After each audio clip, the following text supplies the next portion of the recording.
Viewers, আপনারা দেখতে পারতেছেন যে বিলের জমিতে মা মাছ এসেছে ডিম ছাড়ার জন্য।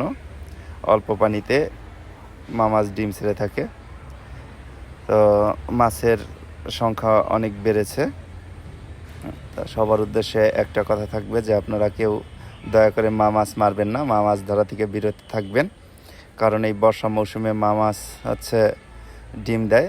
এই ডিম ফুটে যখন মাছের সংখ্যা অনেক বেড়ে যাবে, তখন কিন্তু মানুষের হাতের নাগালে মাছ চলে আসবে এবং মাছের দাম অনেক কম হবে। তো যারা হচ্ছে মা মাছ ধরেন তাদের কাছে একটাই রিকোয়েস্ট যে আপনারা মা মাছ মারা থেকে বিরত থাকবেন।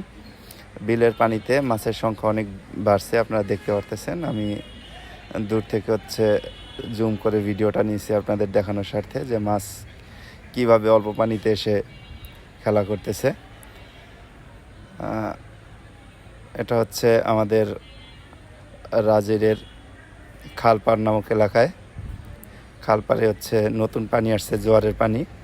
সেই পানিতে হচ্ছে মা মাছ আসছে ডিম ছাড়ার জন্য।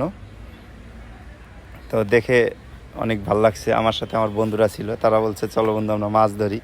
আমি সবাইকে বলছি যে না বন্ধু, মা মাছ মারা থেকে সবার, শুধু তোমার আমার না, সবারই বিরত থাকতে হবে।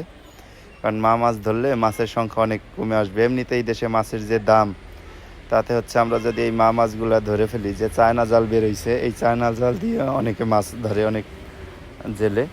এই চায়না জালে যদি একবার মাছ আটকা পড়ে, সেই মাছ কিন্তু আর বেরোইতে পারে না। তাই সব মৎস্যজীবী ভাইদের আমি বলবো যে আপনারা হচ্ছে দয়া করে মা মাছ ধরবেন না, মা মাছ ধরা থেকে একটু বিরত থাকুন। সাইডে দেখলাম কিছু মাছ হচ্ছে শৈল মাছ, টাকি মাছ, পোনা ছাড়ছে। এই মাছগুলো যদি আপনারা ধরে ফেলেন তাহলে হচ্ছে এই পোনাগুলোও কিন্তু আর বাঁচবে না।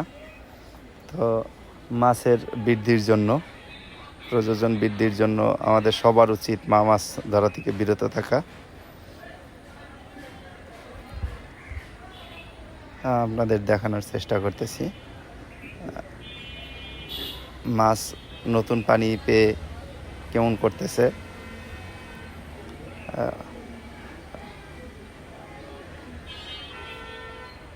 নতুন বৃষ্টির পানিতে মাছ যেভাবে খেলা করতেছে দেখে আসলে প্রাণ জুড়িয়ে যায়। গ্রাম বাংলার একটি অপরূপ দৃশ্য হচ্ছে এটি। সবাইকে দেখানোর উদ্দেশ্যে ভিডিওটি করা।